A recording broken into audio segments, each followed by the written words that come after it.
Boa noite, que a graça e a paz do nosso Senhor Jesus Cristo esteja com você.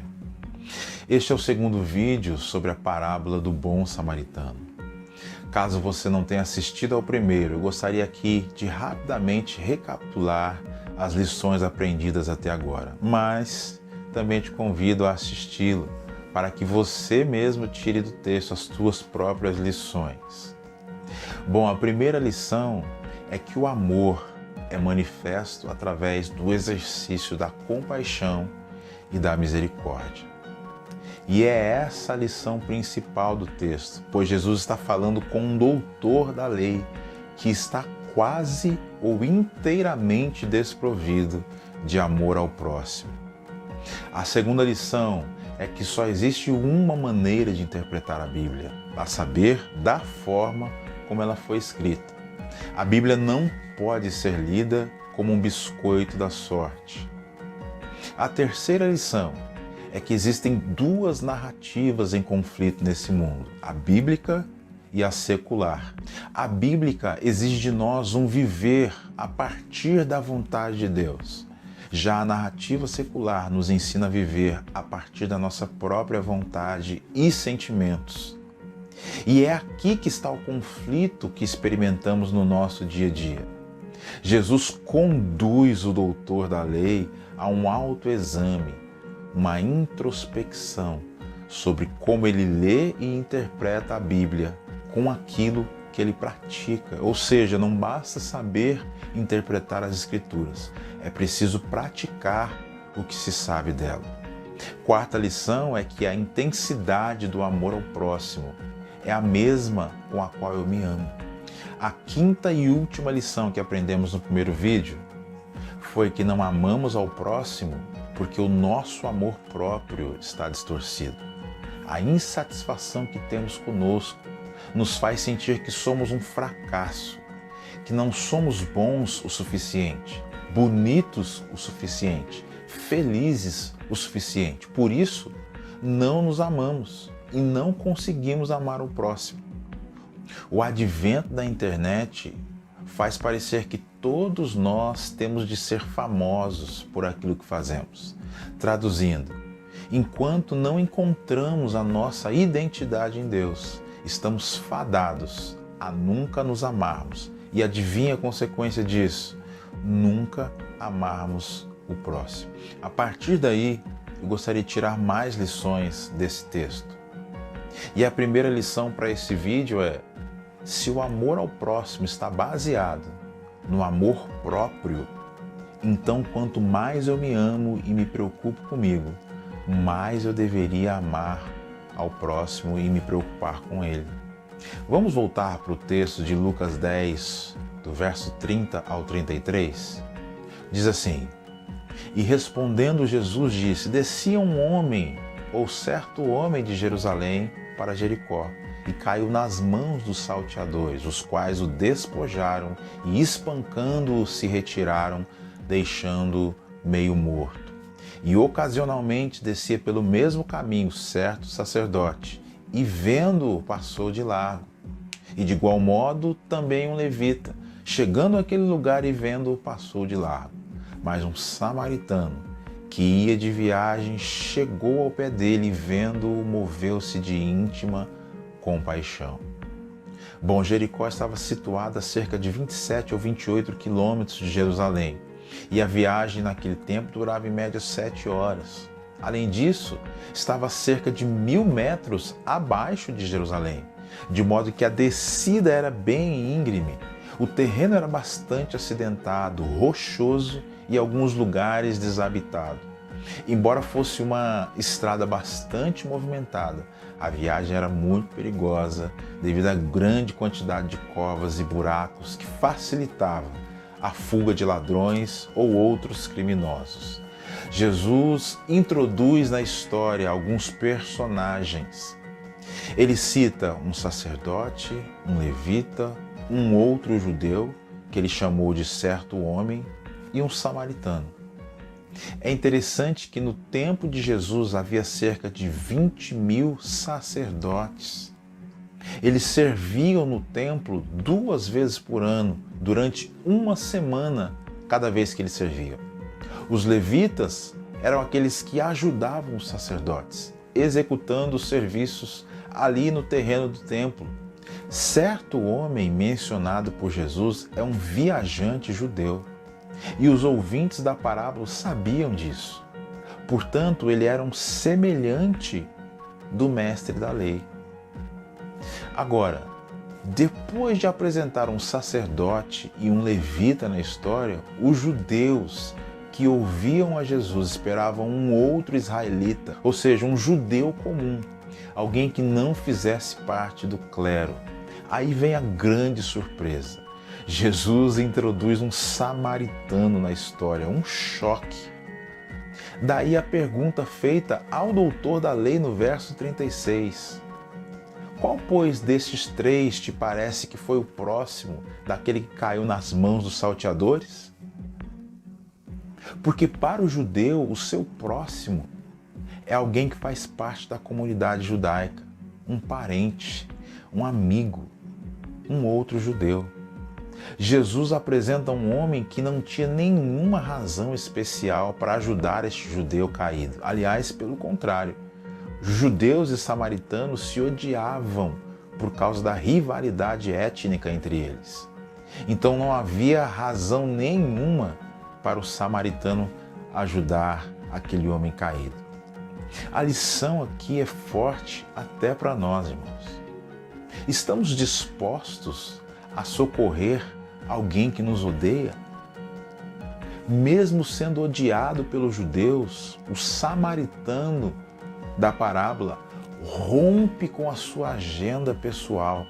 E eu não faço ideia o que ele ia fazer, mas ele deixa tudo de lado, porque diante dele existe uma necessidade maior, a vida de um homem. Ele interrompe a sua viagem e vai em direção ao judeu ferido. Ele toma o ferido nos seus braços, faz uma asepsia, uma limpeza nas feridas dele com um vinho e passa azeite para aliviar a dor. E não parou aí. O texto indica que o samaritano deu lugar para o ferido em sua cavalgadura. Isso quer dizer que ele foi o restante da viagem a pé. Ele leva-o até a hospedagem e continua os cuidados.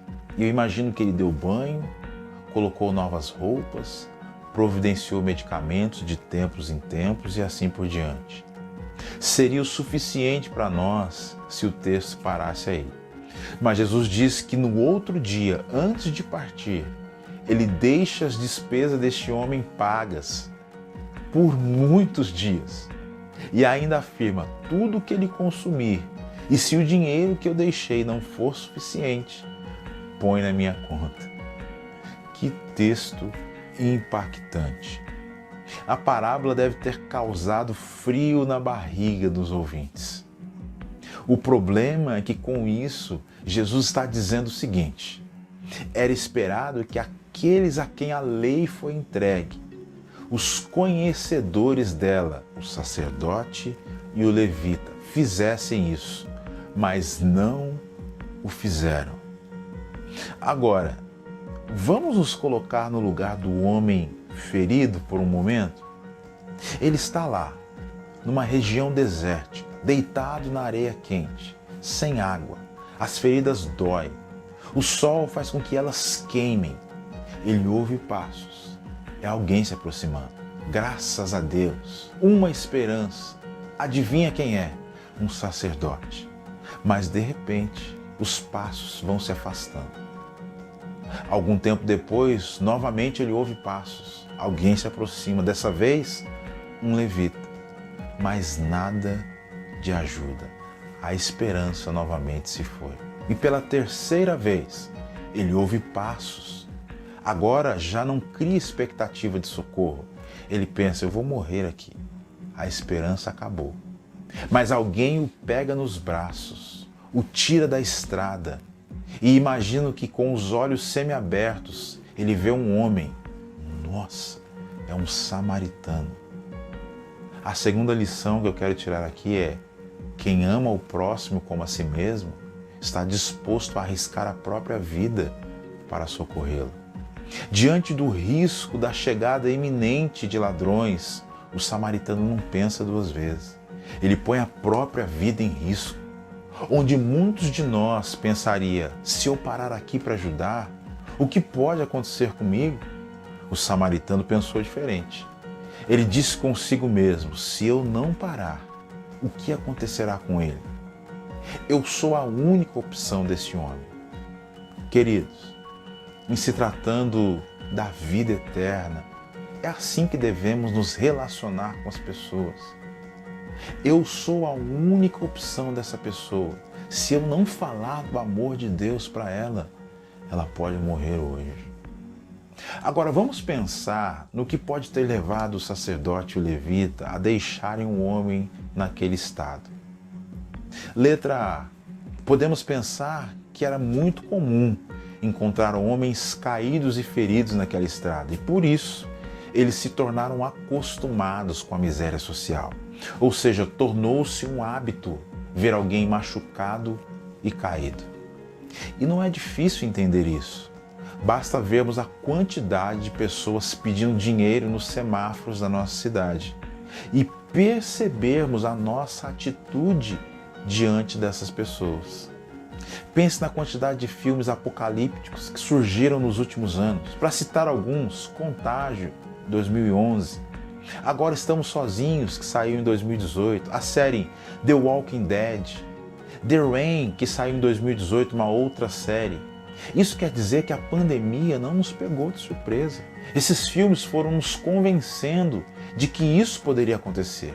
Então, nos acostumamos com a morte de centenas de pessoas e apenas alguns ou um grupo de sobreviventes. Poderia citar aqui uma série de telejornais cujo único objetivo é nos fazer acostumar com a maldade.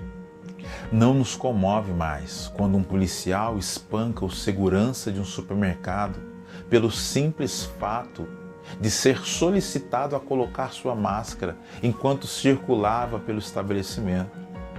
E com isso, eu não quero dizer que os policiais são sempre violentos. Eu me refiro ao fato de que, se aqueles que têm autorização para usar a força agem dessa maneira, então não nos resta esperança e nem justiça. Nos acostumamos com essa situação.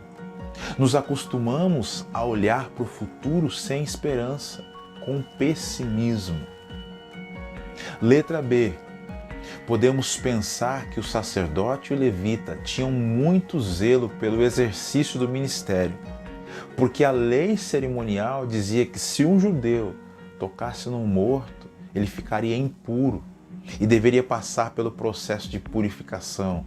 Você vai encontrar isso em Levítico, capítulo 21. Isso os tornaria inaptos a servir no templo. Então, por via das dúvidas, nenhum deles ousou tocar no homem caído.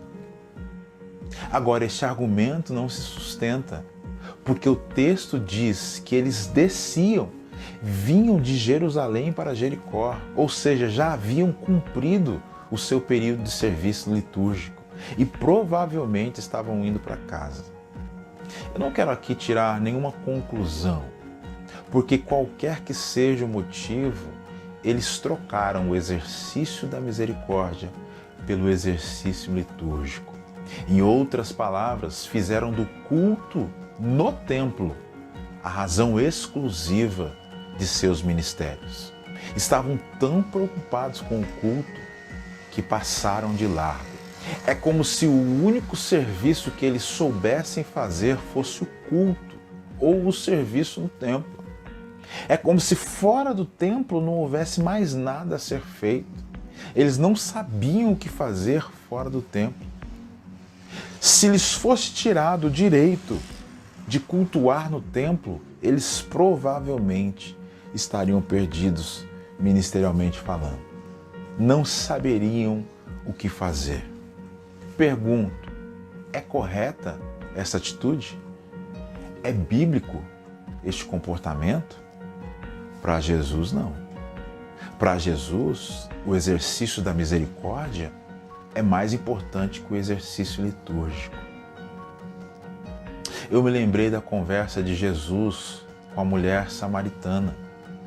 Ela manifesta essa mesma preocupação.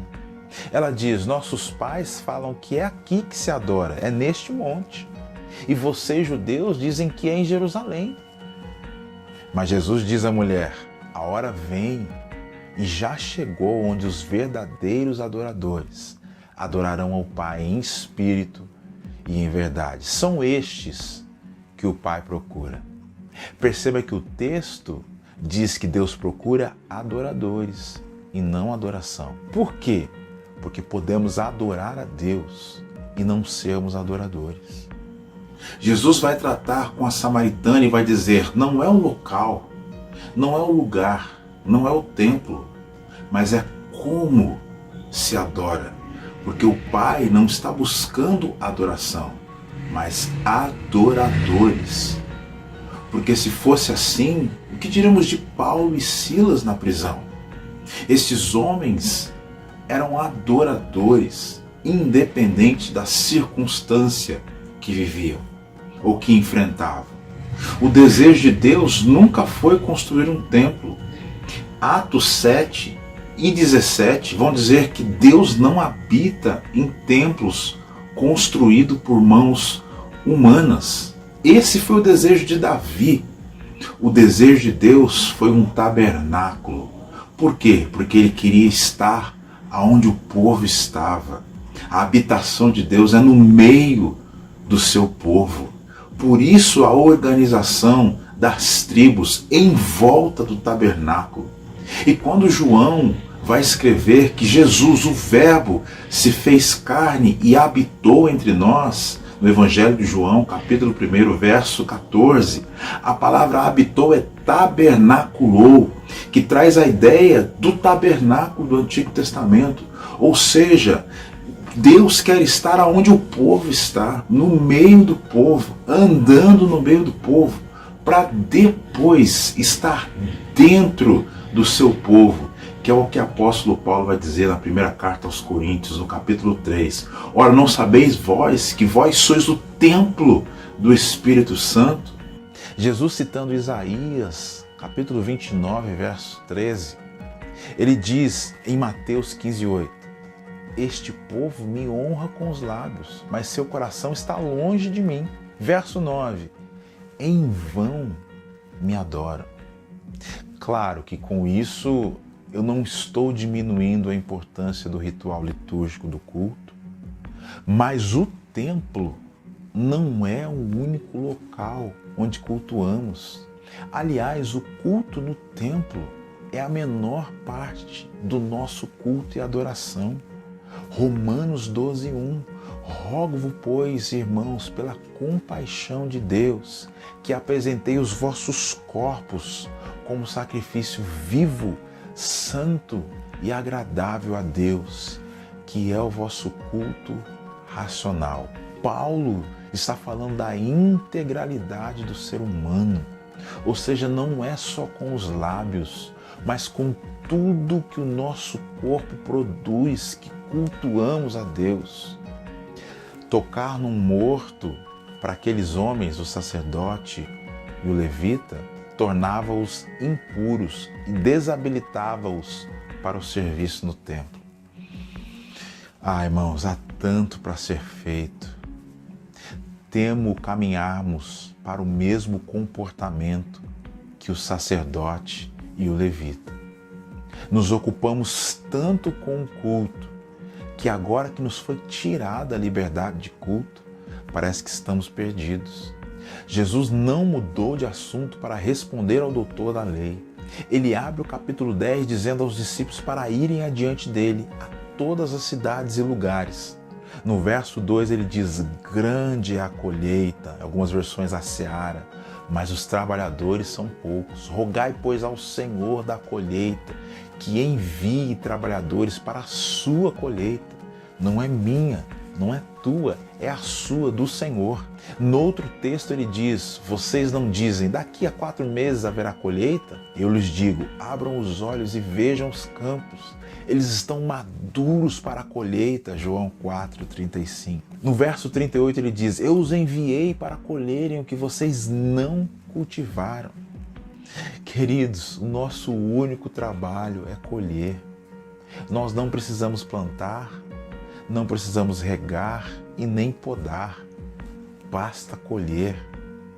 Já que nos foi decretado o fechamento do templo, não podemos omitir o ministério que nos foi confiado, que nos foi dado. O ministério da reconciliação, 2 Coríntios capítulo 5, verso 18. Se estamos perdidos, olhemos para Jesus. Ele nos ajuda a encontrar o que fazer. Podemos começar aqui. Tive fome e me deram de comer. Tive sede e me deram de beber. Fui estrangeiro e me acolheram. Necessitei de roupas e vocês me vestiram. Estive enfermo e vocês cuidaram de mim. Estive preso e vocês me visitaram. Mateus 25, versos 35 e 36. Nós não podemos sair deste momento histórico da mesma forma que entramos nele. Esse tempo precisa produzir algo em nós. Precisa produzir mudança em nós. E de novo, eu não estou dizendo que o culto no templo não é importante. De maneira alguma. Você sente falta do culto? Eu também sinto.